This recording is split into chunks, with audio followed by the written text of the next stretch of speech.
Welcome back to your boys' YouTube channel, everyone. Lanny, Bert, the Dividend Diplomats, and Ayo, everyone. Ayo. And we're going to talk to all of you about a Dividend King that just released earnings and is down year to date. Wow, Bert. Are we talking a Dividend King today? Yeah, we are. It's like Ron during the Super Bowl just putting on the crown Man. for the king. Well, guys, before we dive into this big dividend stock here, make sure to subscribe to this channel. Give this video a nice thumbs up. Takes 2 seconds. Let's spread the love on dividend investing, guys, because that's what we talk about here. We talk about pursuing financial freedom by investing into dividend stocks, increasing that dividend income, and using that income to pay for the life that you want. And Bert, this stock is a big staple in a lot of people's portfolios. Even Warren Buffett pours one out every once in a while for the OGs. Yeah, and this one didn't crack our top 5 foundation stocks, which includes what? Johnson & Johnson, McDonald's, good old J&J, Consolidated Edison, and Pepsi. As I said, it didn't crack our top 5, and Pepsi's not in Buffett's portfolio. We're talking about their competitor today, Coca-Cola, ticker symbol KO. And man, yeah, they just released their earnings. We're recording this the evening of Valentine's Day on February 14th. Happy Valentine's Day, guys. Yes, happy Valentine's Day to all. And Coke released its earnings before the market opened. So what happened with the company stock price on the day? Well, it started up. And then it came tumbling down after management started talking through its earnings release. Actually finished down 1.67% for the day. But hey, coffee keeps saying it's going to get better because we're dipping our toes heavier into coffee and alcohol. Yeah, there's actually I was reading a Seeking Alpha article while we were putting this together. They said that Coca-Cola sees a huge opportunity in the coffee market, and they see a huge opportunity in the alcohol. And they're like, and then we need to start doing extensive research to see if Jack and Coke mix together. I'll put the clip up here. I swear, everybody, I swear that was a quote that came through. They should know that works already, but I guess Coke's about to pour some R&D to solve that mystery. Guys, Bert loves Jack Daniels, so send all the bottles of Jack Bert's way. No, if I could share with you guys an image from a couple of nights with Bert with shots of Jack.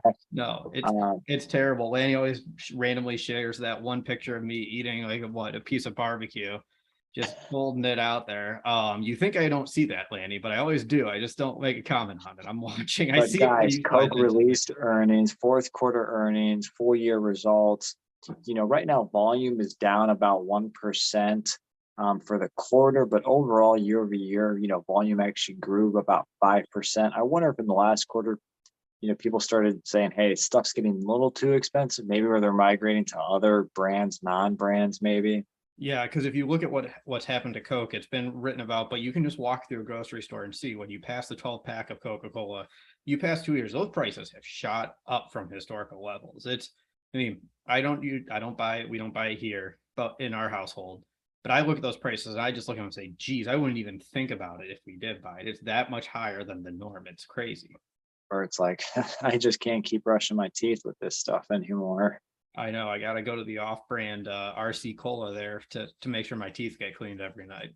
But hey, what happened because of that? Well, I mean, their revenue was up, but the impact though really is on the cost, Bert.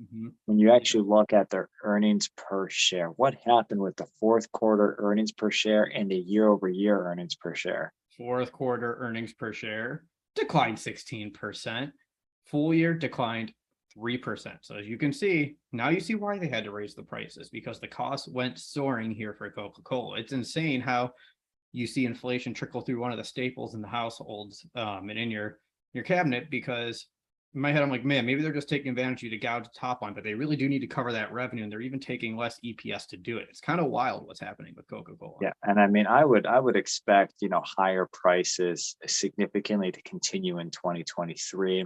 It's usually kind of like some of the aftershocks. It's like, okay, because obviously Coke's not selling it right to Bert. So Coke is selling massive volumes to large distributors of their products. So I'm sure that the time lag in between when we actually see those price increases, there's a lag. And I think we're really going to start to see that impact. Yeah, I mean, it's not light. It's not a light product. You got to ship it somehow. So it's whether it's on trains, it's on trucks, it's on containers. See what's happening with the cost of gas, how heavy it is. The fuel costs to transport it have got to be astronomical for them right now. So I think you hit it right on the head. Don't expect a price drop anytime soon for the company, even if costs start to fall and down slightly. Free cash flow, is down as well. Bert, I think, what was it, around that 10 to 11 billion mark? Yeah, down remember. yeah, it's down 13%. Full year free cash flow was 9.5 billion, down 15%. So they're still pumping out a lot of cash. That's still, those numbers have a B after them, a billion. So it's still a lot of cash, but it's down. It's trending with the earnings per share. What you're seeing, less cash, less income. It makes sense to Coca-Cola. They also released in this earnings release just some high level guidance here for 2023 and what they're expecting. Just to rip through some, we'll put the chart up here so you can see them all. Organic revenue growth, 7 to 8%, solid top line growth. Net revenues, company expects 2 to 3 once you consider currency. So 2 to 3% is obviously less than the organic growth. They have EPS targets of 7 to 9%, non-GAAP EPS growth of 4 to 5%. So you're seeing, again, higher top line growth, slightly less earnings growth, but they're still showing positive in both directions, which I think is a good sign for Coca-Cola as they head into 2023. And again, guys, Coca-Cola goes beyond Coca-Cola. Again, this is a Dividend King. Over 50 years of increasing dividends. They're a staple. They can be considered a foundation stock for a lot of investors, beginner investors out there. Because, guys, yes, they have their Coca-Cola brand. Trust me, the iconic Santa Claus on the Coke can was really one of my favorites. But they also are heavy in the sparkling water. The AHA brand, AHA sparkling water. They have Barks root beer, which is actually kind of, if I ever want a root beer, Barks. That's kind of where my hat lies. Body Armor, which was one of, I think, Kobe's brand. They have Dasani water. Yeah. They went heavy with coffee with the Costa Coffee. They have the One Up on top. Bert usually plays that, when something big happens. I just play it every morning. The Fairlife milk, Gold PT, Minute Maid, Sprite. They've got a lot of beverage products, vitamin water. So that they are deeply rooted amongst the consumers, not just in the United States, but globally. And I'm happy you said that, because that's going to be the story I've told whenever somebody comes back from traveling. Topo Chico as well. Yeah. Yeah, whenever someone comes back internationally, they just talk about how much Coca-Cola just dominates the international markets. And that's just something we discount here because we see Coke and Pepsi side by side everywhere battling. But internationally, Coca-Cola reigns supreme. It's not even close between the two companies. Exactly, guys. So again, it's a Dividend King. Owning them, it's funny because probably for the better part of at least the years that we've been investing, 2009, 10, 11, you're probably around that same time frame where you started. Coke just never has looked like a great company on paper. Not from the billions of cash flow, not from, the decades long of growing dividends, but the price to earnings, the payout ratio, and the slow growth on the revenue and earnings side, it just hasn't really been there in the years I've been investing in. Bert, I know we're going to look at the Dividend Diplomat stock screener, which again is just the 3 metrics: the price to earnings ratio less than the S&P 500, dividend payout ratio less than 60%, or in Bert's sweet spot, that 40 to 60% there on St. Valentine's Day, and a history of growing dividends at that average dividend growth rate that we want to see. And then we look at the dividend yield. And Bert, man, you go through this thing, you rip this company to shreds here with Coca-Cola. Yeah, and again, it's never looked great, but it's down after this earnings release. Let's see how they're doing today.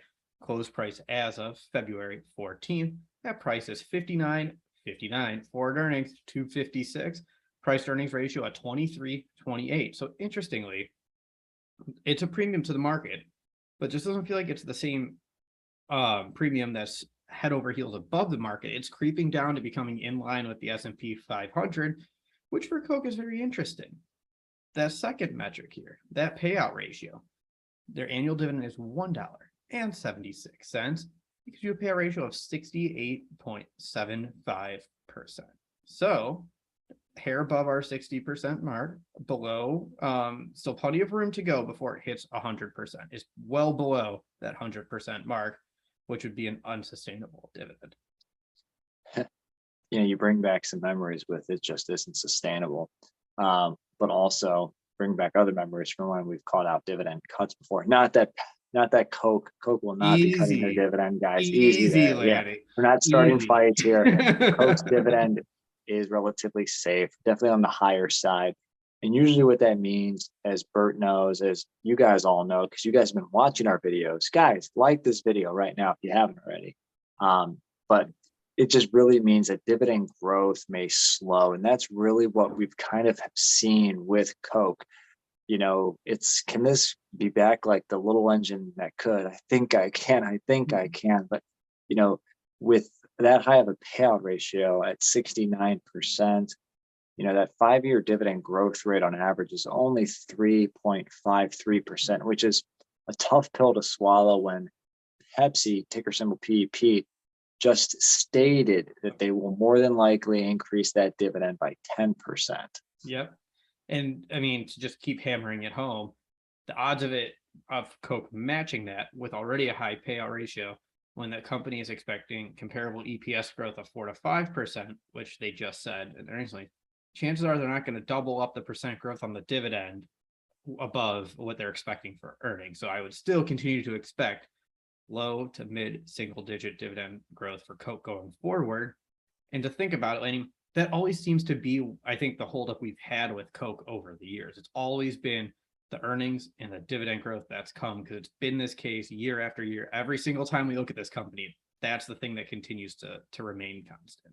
Yeah, and again, can't downplay the Coke products, but I feel like you have less risk with Pepsi because of the snack brands that they also have that are under that umbrella. But because they've been increasing dividends for 60 years, and because, like you said, they're down about 1.7% after their earnings was released.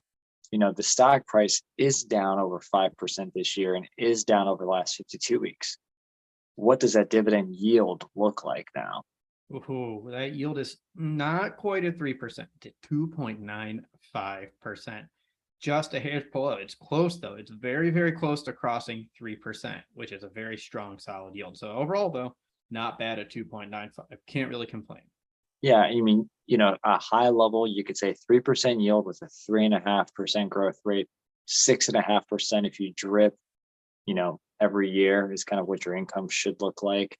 From a growth standpoint, you want that just a little bit higher. Maybe if they had a 3.5 to 4% yield to go with that 3.5% growth rate, you might feel a little bit better.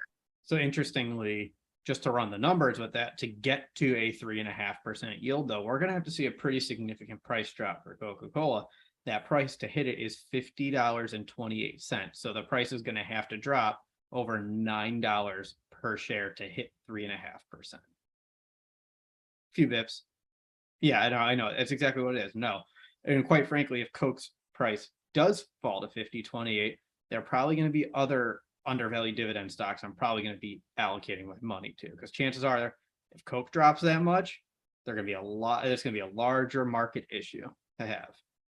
So guys, we'll throw it up on the screen, the metrics again, the price to earnings at 23, payout ratio at 69%, 60 years of growing dividends at an average rate over the last 5 years of 3.5%, almost a 3% yield at 2.95%. Down this year, down over the last 2 weeks. All right. So here's what we're going to have to say, Lanny. I'm going to ask you this question because I think we've already kind of stated our opinion. You got to answer this question with a heck yes or a hell no. Let us know, Lanny. Are you buying Coke today? I am not buying Coke right now, everybody. Again, not a bad stock. If you just are starting out and you want to, oh yeah, I have $1,000. Let me put $100 into Coke because I drink Coke products. Go ahead. Do it. Yeah, we get it. Yeah, absolutely. I'm going to give it a hell no too, Lanny. We're not buying it. Reasons we agree upon. Drops. Yeah. If it drops down to yield 3.5%, sure, we'll absolutely consider it. Again, though, when you're talking about a foundation stock, great point, Lanny. You hit a great point. You want to just build and just throw $1,000 or however much you want to into a beginning foundation stock for your portfolio. You can't go wrong with the Dividend King like Coca-Cola, where you can buy it, set it, and forget it.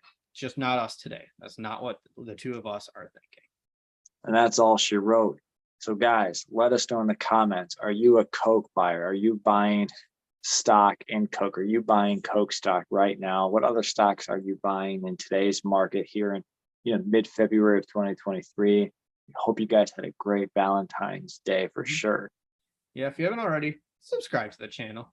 Video thumbs up. Check out our our Twitter feed. Go to Instagram. You know where to follow us. Everyone, thank you for the support. And lastly, if you're not with us, you're against us. Oh man, there it is. That was Bertha Hurt and Lanny from the Dividend Diplomats. Over and out.